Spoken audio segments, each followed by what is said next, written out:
But you can only say that in retrospect. I mean...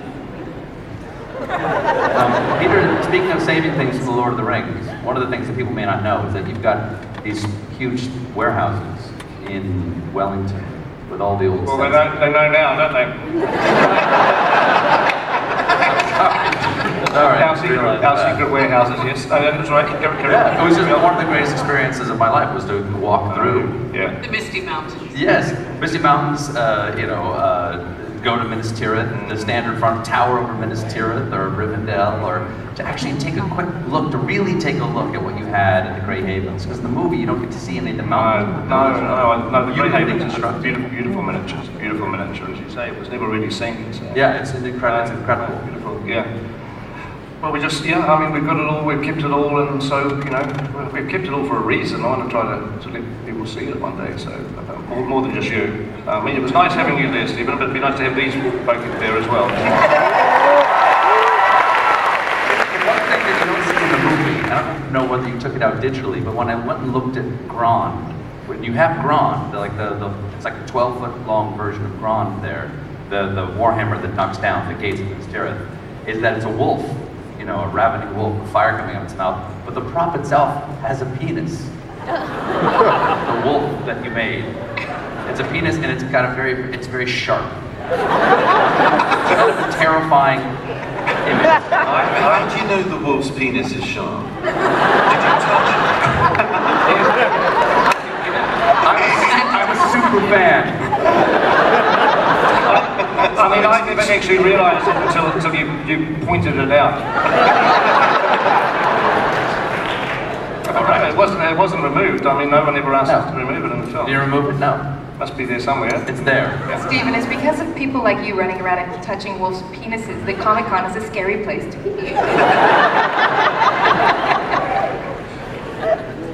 All right.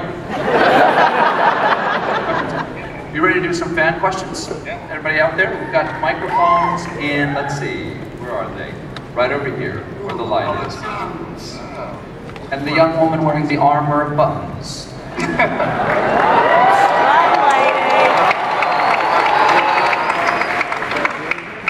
Yes? This is the Lord of the Rings cape and Hobbit cape. Everything on here is Lord of the Rings Hobbit. In 10 years, I expect to be back here watching clips from the Silmarillion. First things first, in dragon voice, Benedict, could you say button lady?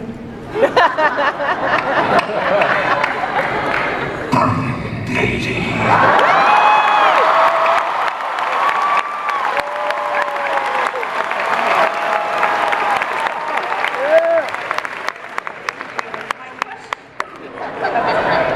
My question is for a couple of the elves. We've seen that two-shot of Bard and Legolas. My question is, does Legolas teach Bard about archery, or does Bard teach Legolas about archery? Whoa. Ooh, I like the way you're going with it. We have a bow off. You do get to kill the dragons.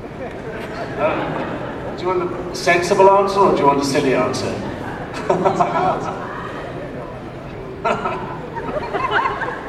Well, did you ever... Bob told me everything I know. I've seen your archery skills. The truth is, both of these guys are particularly good at archery in real life. And so they're both sort of quietly, I think, thinking, how do I tell them I'm really good? But this guy's okay, but I'm really good. Yes. He's got longer arrows and a bigger bow, but...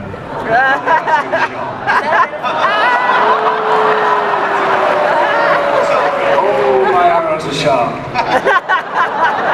Very long.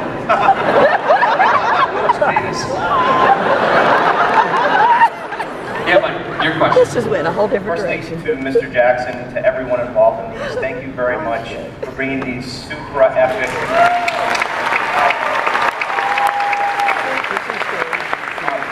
My question, my children, Logan and Olivia, wanted me to ask this to Mr. Lee, but he's not here, but perhaps the cast could answer.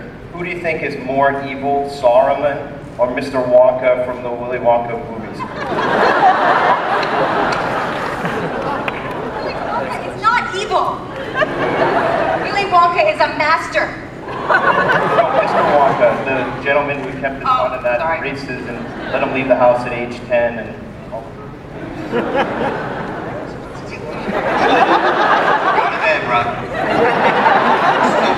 Don't often see that. Ask that question on to Chris Lee when I talk to him next. The young goddess. Hi. I'm a huge fan of Tolkien and Lord of the Rings and The Hobbit, and I'm also very interested in the technical aspects of acting.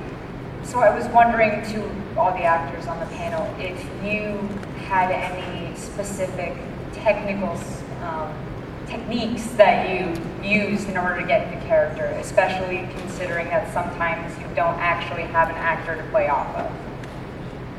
Quick question.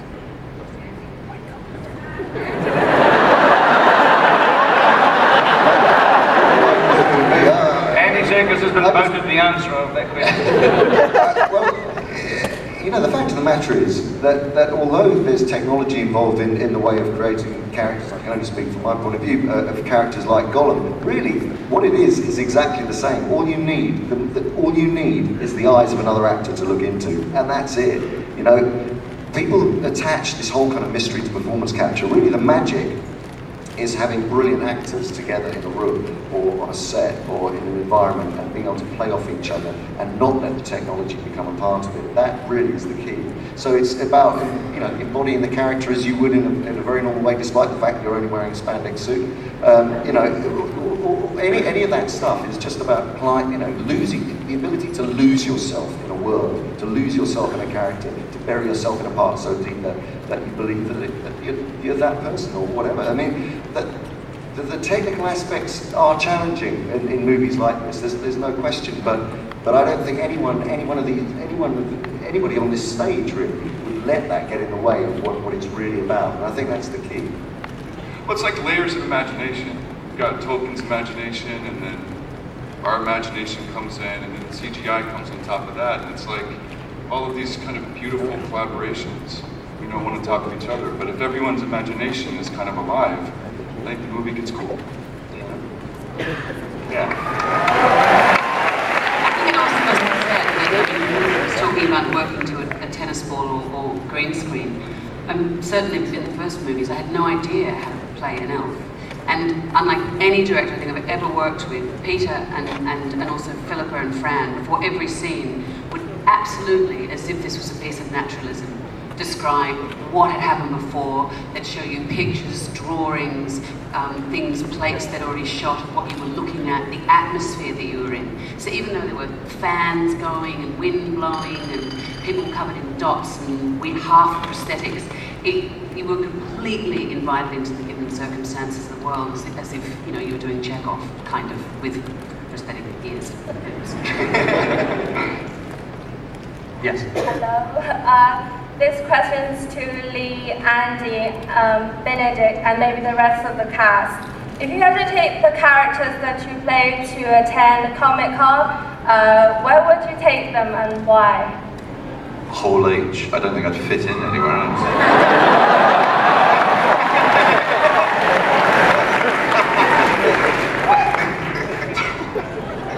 Be a bit of a squeeze.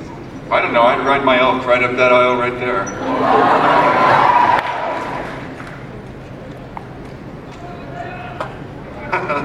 Oh, I'd love to have it in New Zealand. I don't have it with me. Let's move on to the next question. I asked Andy as well, so. Well, I don't know where I'd go, but Gollum would probably go. Well, why don't we ask him and see where he'd go? Well, my secret dream. Precious. Yes, what is it? I would quite like to go backstage with Stephen Colbert. See what he's got inside his costume, Precious. Yes.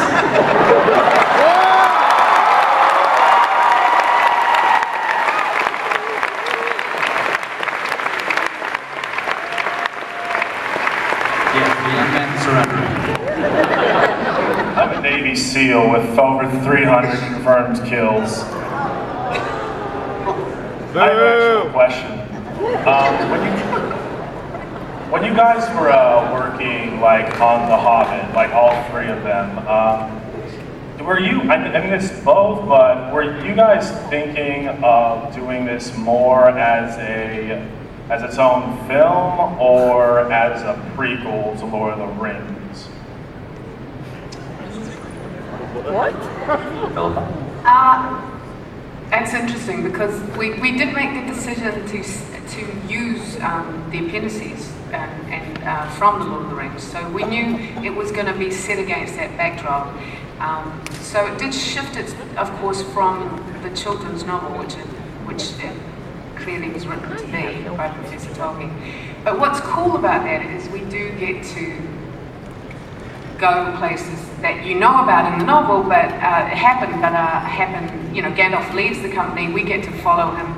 We get to see what happens in Dol Guldur, and we get to see the White Council go up against Sauron. So that kind of stuff makes it really cool, really cool.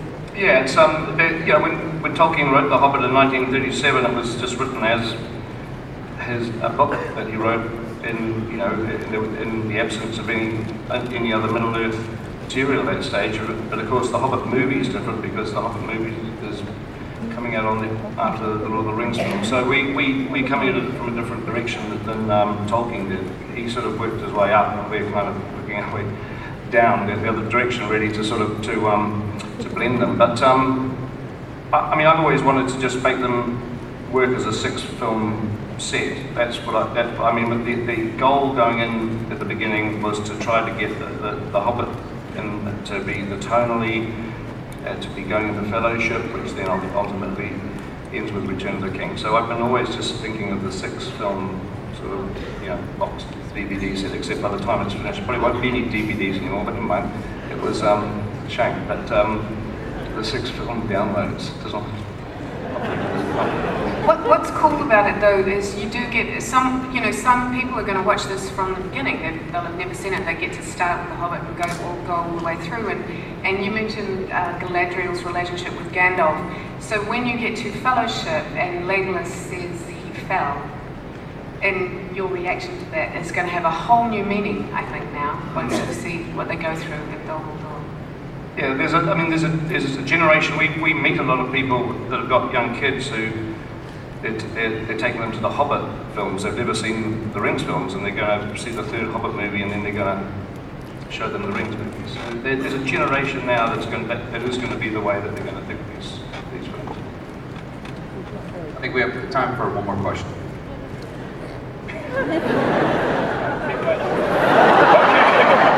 Hi, I would the extended edition because I think most people are here. But you know, over the years, there's all this rumor of there's more footage out there we haven't seen. Is it going to be in the big 6-disc set? How are we going to see an even longer cut of Lord of the Rings down the road? Or have we seen the definitive version of those original?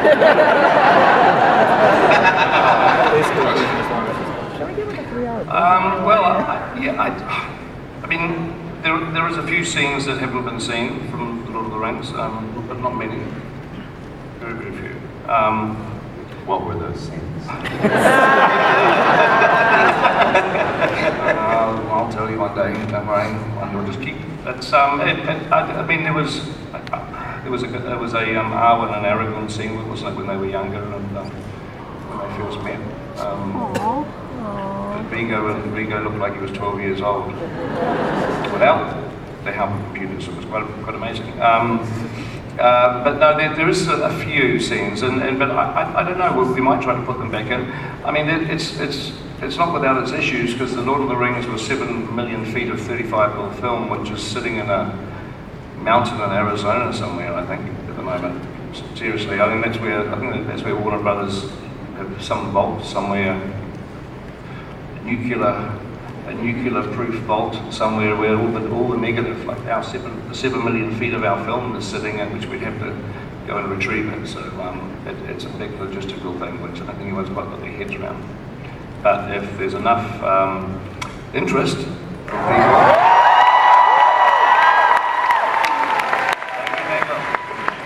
All right, before we go, you have a contest to announce here, Peter. It's the Hobbit Fan Fellowship Contest. You're inviting Ultimate fans to sign up for a chance to win a trip to New Zealand. Experience the cinematic Middle-earth. So what sort of things might these people be doing, these fans? How many, and what would they be doing? And is Stephen allowed to participate? Cast not allowed. Cast don't even try. There's going to be more information on the internet about how how you get into this. It's like we're going to be choosing people to come down in early November, and you're going to be the first people in the world to look at the Battle of the Five Armies with me sitting in a cinema in New Zealand. It may not even be finished. It may not quite be finished, but it'll be close to being finished. Well, actually, I was supposed to say it'll be finished because the studio's here. But who knows? It'll be finished or very, very close to being finished. But no one, virtually hardly anyone ever outside of the people working on the post-production will have ever seen a single a single scene at that point. So you're going to see it exclusively, first time, and I'll be there, and we'll chat, and we might even get to show you some of these secret warehouses and things too. Stephen, and I think there's also trips to the South Island involved too. There's like a little tour of New Zealand, a tour to Hobbiton, and we're going to open this up and make it, we're going to pick 75 people. We just thought we'd end in style. So 75 people plus a partner. Each of the 75 can bring a partner. So that's more than 75 people.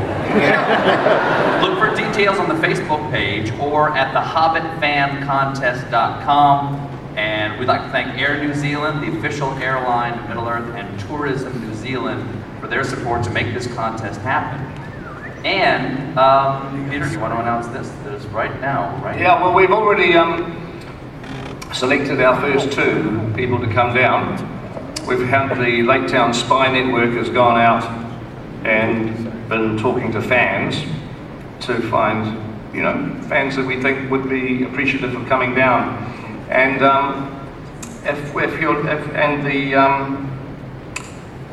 so we've chosen two. We'd love to choose more than two, but you can all apply. You can all. Well, it's not even applying. It's like you've got to do stuff, but you'll wait till the details come out on the net. But the two are Chris McMeans. Are you here, Chris McMeans, Austin, Texas? Yeah, Austin, Texas. Yeah. Chris.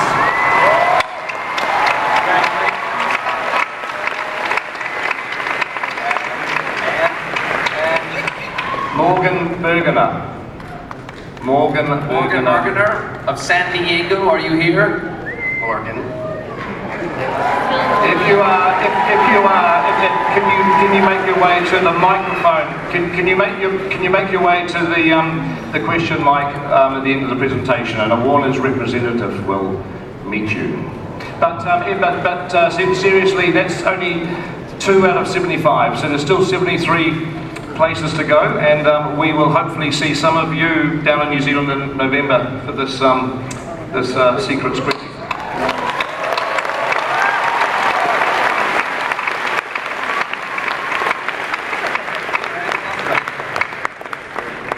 Just like to thank you, Stephen. Thank you very much for flying out and doing it. Thank you very much. Thank you for being part of that.